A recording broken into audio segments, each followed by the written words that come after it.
আসসালামু আলাইকুম। মুমতাহিনা ঋতু স্বাগত জানাচ্ছি এনটিভির রাতের খবরে। ক্রাউন সিমের শিরোনাম দেখছিলেন, এবারে পুরো খবর। এখন জন্ম সনদ দিয়ে খোলো বিকাশ স্টুডেন্ট অ্যাকাউন্ট। নিজের বিকাশ নিজে কর। মুক্তিযুদ্ধে নেতৃত্ব দেয়া দলটির রয়েছে আন্দোলন সংগ্রামে গৌরবোজ্জ্বল ভূমিকা। নানা চড়াই উতরাই এবং ঘাত প্রতিঘাতে পথ চলা আওয়ামী লীগ এখন শেখ হাসিনার নেতৃত্বে টানা চতুর্থ মেয়াদে সরকার পরিচালনায়। প্রতিষ্ঠার হীরক জয়ন্তীতে আওয়ামী লীগের ইতিহাস, ঐতিহ্য আর সাফল্য ও চ্যালেঞ্জের কিছুটা তুলে ধরছেন মুকসিবুল আহসান।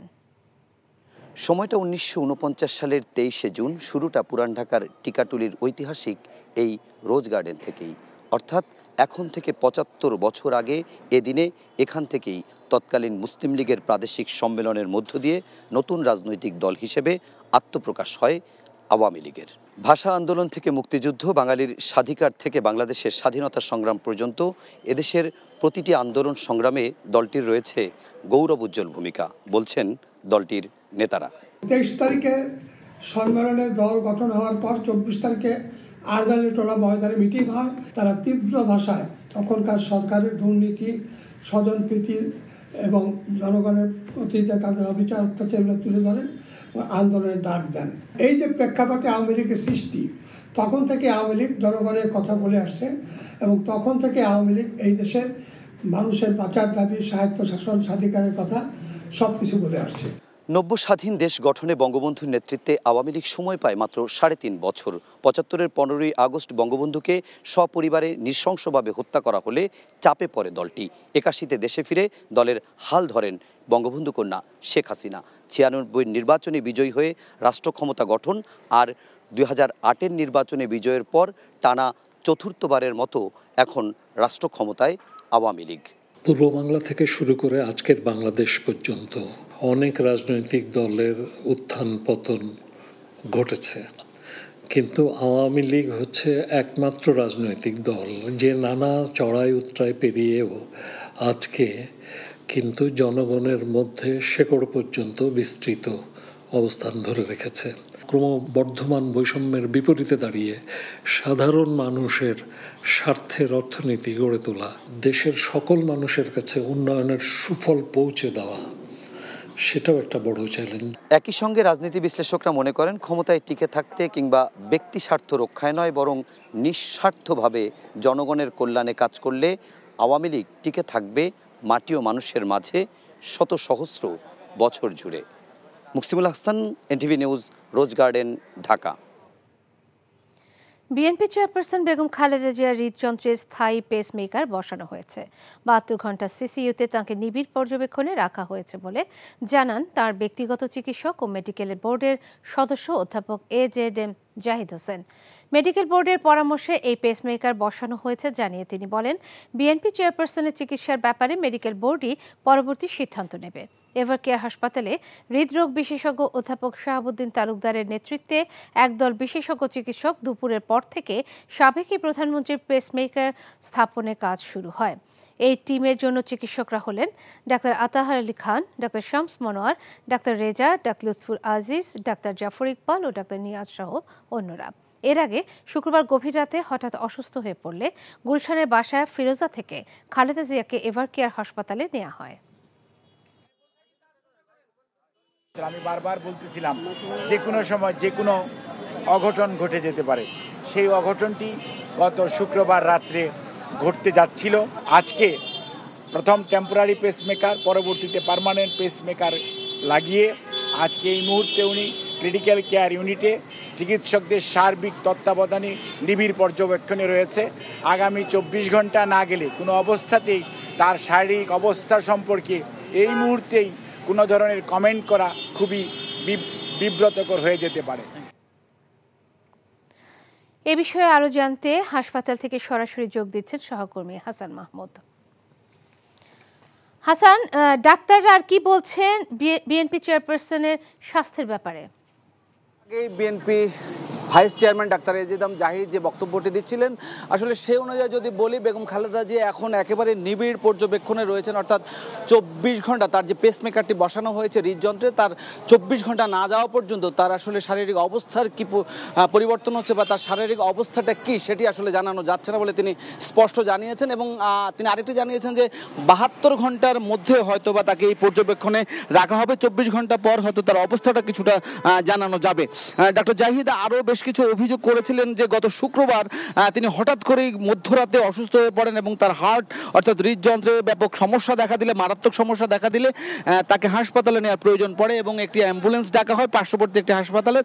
কিন্তু তিনি জানিয়েছেন যে সেই হাসপাতালের অ্যাম্বুলেন্স খালেদা জিয়াকে নিতে রাজি হননি এবং সেই জন্য তিনি ক্ষোভও প্রকাশ করেছেন যে এই ধরনের একটি জরুরি অর্থাৎ সংকটাপন্ন রোগীকে একটি হাসপাতালের অ্যাম্বুলেন্স নিতে রাজি হয়নি। এই জন্য তিনি দুঃখ এবং ক্ষোভ প্রকাশ করেছেন। পাশাপাশি ডাক্তার জাহিদ বলেছেন যে আসলে বেগম খালেদা জিয়ার যে সমস্যা, সে দীর্ঘদিন থেকে তার লিভার, কিডনি সহ আর্থ্রাইটিস, নানান ধরনের জটিলতা রয়েছে এবং বেশ কিছুদিন ধরে তিনি এই সমস্যাগুলোতে ভুগছেন। তার মধ্যে তার হার্টে রিংও পরানো ছিল এবং আরও তিনি বলছেন 3টি ব্লক ছিল, যার মধ্যে হার্টের এই অপরিবর্তিত অর্থাৎ বিশেষ করে সংকটাপন্ন হার্টের যে ওঠানামা সেটি দেখে তাকে শুক্রবার রাতে হাসপাতালে ভর্তি করা হয়। এর আগে তার লিভার সিরোসিসের যে সমস্যাটি রয়েছে সেটির জন্য টিপস করা রয়েছে। এরপরে তিনি ভালোই তার বাসায় চিকিৎসা নিচ্ছিলেন। শুক্রবার রাতে তার হঠাৎ করে হৃদযন্ত্রের এই সমস্যা দেখা দেয় এবং আজকে তার স্থায়ী পেসমেকার লাগানো হলো। হাসপাতাল থেকে জানছিলাম খালেদা জিয়ার স্বাস্থ্যের খবর। বিএনপি চেয়ারপারসন বেগম খালেদা জিয়া জীবন মৃত্যুর সন্ধিক্ষণে উল্লেখ করে দলের মহাসচিব মির্জা ফখরুল ইসলাম আলমগীর অভিযোগ করেছেন, রাজনৈতিক প্রতিহিংসার কারণে চিকিৎসার জন্য তাদের নেত্রীকে দেশের বাইরে যেতে দিচ্ছে না সরকার। প্রধানমন্ত্রী ভারত সফরে দেশের স্বার্থে কোনো চুক্তি হয়নি বলেও মন্তব্য করেছেন বিএনপি মহাসচিব। ইমরুল আহসানের রিপোর্ট। গুরুতর অসুস্থ বেগম খালেদা জিয়া শুক্রবার গভীর রাত থেকে এভারকেয়ার হাসপাতালের সিসিইউতে চিকিৎসাধীন। তার সুস্থতা কামনায় নয়াপল্টনে দোয়া মাহফিলের আয়োজন করে বিএনপি। দলের মহাসচিবের অভিযোগ, কারাগারে চিকিৎসা না পাওয়ায় বেগম জিয়ার অসুস্থতা বেড়েছে। দেশে যথাযথ চিকিৎসাও সম্ভব নয় বলে জানান তিনি। তার জীবন মৃত্যু একেবারে সন্ধিক্ষণে মেডিকেল বোর্ড বারবার বলেছে যে ম্যাডামের যে অসুখ, সেই অসুখের চিকিৎসা এখানে করা সম্ভব নয়। এই অসুখের চিকিৎসা করতে হলে মাল্টি ডিসিপ্লিনারি হসপিটাল, উন্নত দেশে উন্নত মানের প্রয়োজন। কিন্তু শেখ হাসিনা তার যে ব্যক্তিগত রাজনৈতিক প্রতিহিংসা, সেই প্রতিহিংসার কারণে তিনি দেশনেত্রী বেগম খালেদা জিয়াকে হত্যা করার উদ্দেশ্যে, তাকে রাজনীতি থেকে সরিয়ে দেওয়ার উদ্দেশ্যে তাকে কোন রকম চিকিৎসার সুযোগ দেওয়া থেকে বঞ্চিত রেখেছে। প্রধানমন্ত্রীর ভারত সফর নিয়ে কথা বলেন মির্জা ফখরুল। আমাদের যে তিস্তার পানির যে ন্যায্য হিস্সা আমরা পাচ্ছি না, সেই ব্যাপারে কোনো চুক্তি হয়নি। উপরন্তু কি হয়েছে, তিস্তা প্রকল্পের যে প্রস্তাব তারা দিয়েছেন, সেই প্রকল্পে অংশগ্রহণ করার জন্য অর্থাৎ সেখানে বিনিয়োগ করার জন্য ভারতবর্ষ প্রস্তাব দিয়েছে। আজকে ভারতের কাছে তারা সেবা দাসে পরিণত হয়ে গেছে। পুলিশ সার্ভিস অ্যাসোসিয়েশনের বিবৃতির সমালোচনা করে বিএনপির মহাসচিব বলেন, দুর্নীতির তথ্য ধামাচাপা দিতে সাংবাদিকদের এক প্রকার হুমকি দেওয়া হয়েছে। Imrul Ahsan, NTV news, Dhaka. এদিকে আইনমন্ত্রী আনিসুল হক বলেছেন, মানবিক দিক বিবেচনায় যে আইনে বিএনপি চেয়ারপারসন বেগম খালেদা জিয়াকে মুক্তি দেওয়া হয়েছে, সে আইনে তাকে বিদেশে যেতে দেওয়ার কোনো সুযোগ নেই। সকালে একটি প্রশিক্ষণ কোর্সের উদ্বোধন শেষে সাংবাদিকদের তিনি কথা বলেন। তবে আইনমন্ত্রীর এই বক্তব্যের সমালোচনা করেছেন জাতীয়তাবাদী আইনজীবী ফোরামের মহাসচিব ব্যারিস্টার কায়সার কামাল। আমি যতটুকু জানি, আজকে কিছুক্ষণ আগে থেকে ওনার বোধহয় একটা পেসমেকার বসানোর প্রক্রিয়া চলছে, সেটা হার্টের অসুখ। কিডনির ব্যাপারে আমি এখনো কিছু জানি না। মানবিক দৃষ্টিকোণ থেকে মাননীয় প্রধানমন্ত্রী জননেত্রী শেখ হাসিনা দেখেছেন বলেই কিন্তু আপনার 2020 সালে 25শে মার্চ তাকে তার সাজা স্থগিত রেখে মুক্তি দেওয়া হয়েছে। যেই আইনি ব্যবস্থায় তার সাজা স্থগিত রেখে তাকে মুক্তি দেওয়া হয়েছে, সেই আইনি প্রক্রিয়া তাকে বিদেশ যাওয়ার কোনো সম্ভাবনা নাই। একটা শর্ত হলো, উনি বিদেশে যেতে পারবেন না। সে শর্তটা যদি উইথড্র করে নেয়, তাহলে কিন্তু এক্সিস্টিং আইনে দেশনেত্রী বেগম খালেদা জিয়া চিকিৎসা নিতে পারেন। অতএব আইনমন্ত্রী মহোদয়ের এই ধরনের বক্তব্য জাতির সাথে তামাশা এবং জাতিকে বিভ্রান্ত করার অপপ্রয়াস মাত্র। রাষ্ট্রপতি মোহাম্মদ শাহাবুদ্দিনের সাথে সৌজন্য সাক্ষাৎ করেছেন নবনিযুক্ত সেনাবাহিনী প্রধান জেনারেল ওয়াকারুজ্জামান। বিকেলে বঙ্গভবনে গিয়ে রাষ্ট্রপতি মোহাম্মদ শাহাবুদ্দিনের সাথে সৌজন্য সাক্ষাৎ করেন জেনারেল ওয়াকারুজ্জামান। এ সময় রাষ্ট্রপতির সহধর্মিণী ডক্টর রেবেকা সুলতানা উপস্থিত ছিলেন। রাষ্ট্রপতি নতুন সেনাবাহিনী প্রধানকে অভিনন্দন জানিয়ে বলেন, সশস্ত্র বাহিনীর সদস্যরা জাতীয় ও আন্তর্জাতিক পর্যায়ে বিভিন্ন দায়িত্ব অত্যন্ত সফলতার সাথে পালন করছে। বিদেশে বিভিন্ন শান্তিরক্ষা মিশনে সেনাবাহিনীর সদস্যদের পেশাদারিত্ব ও দক্ষতা প্রশংসিত হচ্ছে। রাষ্ট্রপতি আশা প্রকাশ করেন, নতুন সেনাপ্রধানের নেতৃত্বে বাংলাদেশ সেনাবাহিনী উন্নয়ন ও সমৃদ্ধির পথে আরও এগিয়ে যাবে।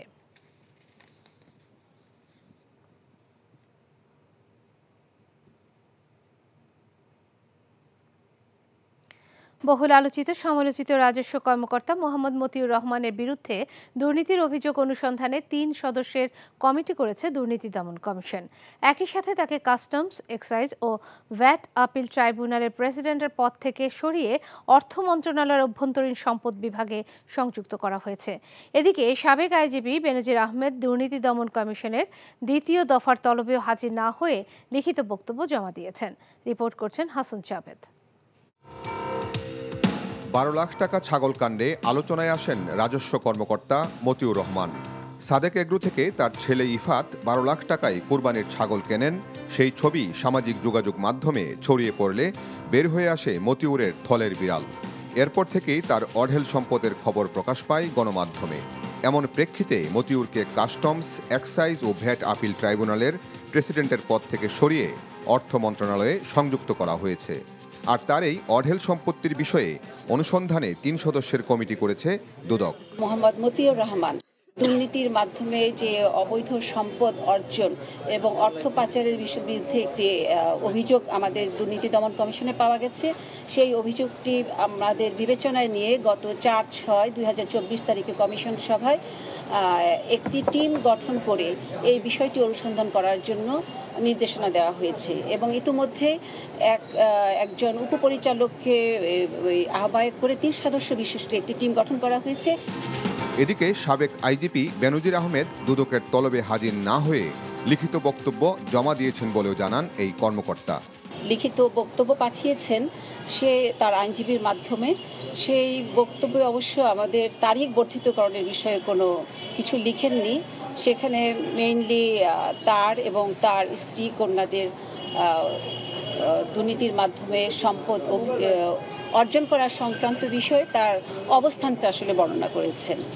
এছাড়া ডিএমপির সাবেক কমিশনার আসাদুজ্জামান মিয়ার বিরুদ্ধে দুর্নীতির অভিযোগ অনুসন্ধানে এখনও সিদ্ধান্ত নেয়নি দুদক। Hasan Javed, NTV news, Dhaka. অতিরিক্ত বিদ্যুৎ উৎপাদনের সক্ষমতা বাংলাদেশের জন্য মাথা ব্যথার কারণ বলে মনে করে সিপিডি। এর ফলে আগামী বছরে 18,000 কোটি টাকা লোকসানের মুখে পড়বে বাংলাদেশ বিদ্যুৎ উন্নয়ন বোর্ড। রাজধানীর মহাখালীতে জ্বালানি ও বিদ্যুৎ নিয়ে বাজেট পর্যালোচনায় বক্তারা এ মন্তব্য করেন। গবেষণা প্রতিবেদনে তথ্য তুলে ধরে সেন্টার ফর পলিসি ডায়ালগের গবেষণা পরিচালক ডক্টর খন্দকার গোলাম মোয়াজ্জেম বলেন, 2030 সালেও বিদ্যুৎ উৎপাদনের সক্ষমতা পূর্ণ ব্যবহার হবে না। ঋণ করে এমন উচ্চাভিলাষী বিদ্যুৎ উৎপাদনের সক্ষমতা কেন তৈরি করা হচ্ছে প্রশ্ন করেন কনজিউমার্স অ্যাসোসিয়েশন বাংলাদেশের জ্বালানি উপদেষ্টা ডক্টর এম শামসুল আলম। তিনি বলেন, বিদ্যুৎ খাতে লুণ্ঠন করা হচ্ছে নানা অজুহাতে। বুয়েটের পেট্রোলিয়াম ও মিনারেল রিসোর্স ইঞ্জিনিয়ারিং বিভাগের শিক্ষক ডক্টর তামিম বলেন, বিদ্যুৎ জ্বালানি নিয়ে নীতি তৈরি না করে বাজেট বরাদ্দ তেমন কাজে আসে না। দীর্ঘমেয়াদী চিন্তা না করে বাজেট প্রণয়ন টেকসই বিদ্যুৎ ও জ্বালানি নিরাপত্তা দেবে না বলেও মন্তব্য করেন তার। জ্বালানি রূপান্তরের দৃষ্টিভঙ্গি থেকে একদিকে এক্সেস ক্যাপাসিটি আবার আরেকদিকে লোডশেডিং, একেবারে ফুললি কন্ট্রাস্টিং একটা সিনারিও। বিপিডিবির লস এই 1 বছরের ভিতরে আগামী 2025 সালের শেষে গিয়ে 196% বাড়বে। 18,000 কোটি টাকা নেট লসে গিয়ে পৌঁছবে। Is it a bearable thing? Of course not. এখন জন্ম সনদ দিয়ে খোলো বিকাশ স্টুডেন্ট অ্যাকাউন্ট। নিজের বিকাশ নিজে কর। মাদক নিয়ন্ত্রণ, অবৈধ অস্ত্র ও কিশোর গ্যাং নিয়ন্ত্রণ করাকে সর্বোচ্চ গুরুত্ব দিয়ে নতুনভাবে কাজ করতে চায় র্যাপিড অ্যাকশন ব্যাটালিয়ন র্যাব। দুপুরে র্যাব সদর দপ্তরে নতুন দায়িত্ব পাওয়া র্যাবের মহাপরিচালক ব্যারিস্টার মোহাম্মদ হারুনুর রশিদ সাংবাদিকদের সাথে মতবিনিময় অনুষ্ঠানে একথা বলেন। মহাপরিচালক বলেন, দুর্নীতির বিরুদ্ধে জিরো টলারেন্সে থাকবে র্যাব। মাদক নিয়ন্ত্রণকে বড় চ্যালেঞ্জ হিসেবে দেখে তা প্রতিরোধে নতুনভাবে কাজ করতে চায় সংস্থাটি। এছাড়া অবৈধ অস্ত্রের ব্যবহার রোধ করতে নতুন কৌশলে কাজ করা হবে বলেও জানান র্যাব মহাপরিচালক। বলেন, প্রযুক্তিগতভাবে সক্ষমতায় র্যাব বাহিনীর কর্মপরিধি বাড়িয়ে কিশোর গ্যাং ও অনলাইন জুয়ার মতো সামাজিক ব্যাধি নির্মূলে কাজ করতে চায় র্যাব। আওয়ামী লীগের ৭৫তম প্রতিষ্ঠাবার্ষিকী উপলক্ষে শুভেচ্ছা স্বরূপ প্রধানমন্ত্রী শেখ হাসিনা যুদ্ধাহত বীর মুক্তিযোদ্ধা ও শহীদ পরিবারের সদস্যদের জন্য ফলমূল এবং মিষ্টান্ন প্রেরণ করেছেন। রাজধানী মোহাম্মদপুর গজনবী রোডস্থ যুদ্ধাহত মুক্তিযোদ্ধা পুনর্বাসন কেন্দ্র, মুক্তিযোদ্ধা টাওয়ার ১ এ প্রধানমন্ত্রী প্রোটোকল অফিসার ২ আবু জাফর রাজু এবং প্রধানমন্ত্রীর সহকারী প্রেস সচিব APM সারোয়ারি আলম সরকার প্রধানমন্ত্রীর পক্ষ থেকে যুদ্ধাহত বীর মুক্তিযোদ্ধাদের হাতে উপহার সামগ্রী হস্তান্তর করেন। এই সময় তারা আওয়ামী লীগের ৭৫তম প্রতিষ্ঠা বার্ষিকীতে তাদের স্মরণ করার জন্য বঙ্গবন্ধু কন্যা শেখ হাসিনার প্রতি গভীর কৃতজ্ঞতা প্রকাশ করেন এবং প্রধানমন্ত্রীর সুস্বাস্থ্য ও দীর্ঘায়ু কামনা করেন।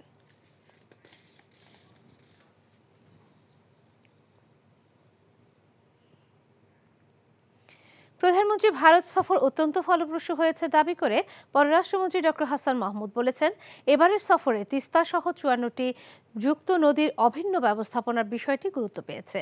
সকালে পররাষ্ট্র মন্ত্রণালয়ের সভাকক্ষে সাংবাদিকদের এক ব্রিফিংয়ে তিনি কথা বলেন ছাগলকাণ্ড নিয়েও। ভারত সফরটি অত্যন্ত চমৎকার, ফলপ্রসূ এবং আন্তরিকতাপূর্ণ ছিল। তিস্তা নদী নিয়ে চায়নার বিষয়ে কোনো আলোচনা হয়নি। রোহিঙ্গা ইস্যুতে আমরা ভারতবর্ষের সহায়তা চেয়েছি। আমি ইতিমধ্যে এনবিআর এর চেয়ারম্যানের সাথে কথা বলেছি, তাকে এনবিআর এর সদস্যপদ থেকে সরিয়ে দেওয়া হয়েছে ইতিমধ্যেই। এবং আমি বাংলাদেশ ব্যাংকের গভর্নরের সাথেও কথা বলেছি, তিনিও জানিয়েছেন তাকে সোনালী ব্যাংকের পরিচালকের পদ থেকেও সরানোর জন্য ইতিমধ্যেই উদ্যোগ নেওয়া হয়েছে। এই ছিল এনটিভি রাতের খবরে। এই খবরের ভিডিও শো আপডেট জানতে ভিজিট করুন এনটিভি অনলাইন www.ntvbd.com।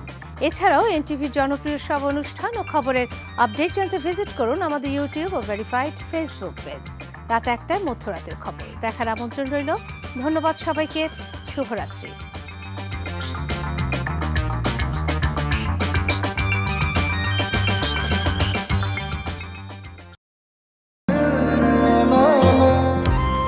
আমি মনে হয় তোমারে ভালোবাসি, মনে হয় না, আসলেই ভালোবাসি।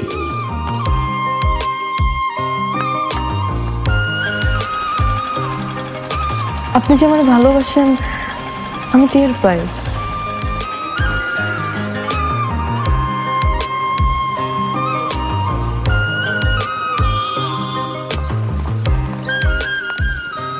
বুকের বাম পাশে যে ব্যথাটা হয়, ওই ব্যথাটার কাছে প্রশ্ন করে দেখো না, ভালোবাসো কিনা।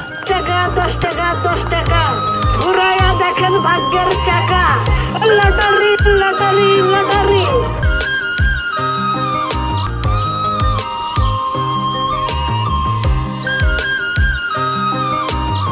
আপনি না চোখের যন্ত্রণা বুঝতে পারেন, বুঝে নেন।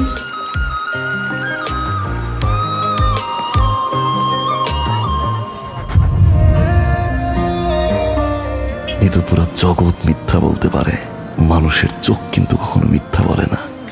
তোমার ওই চোখ বলে তুমি আমারে ভালোবাসো। আপনি কি আমারে দেখছেন? এখন জন্ম সনদ দিয়ে খোলো বিকাশ স্টুডেন্ট অ্যাকাউন্ট। নিজের বিকাশ নিজে কর।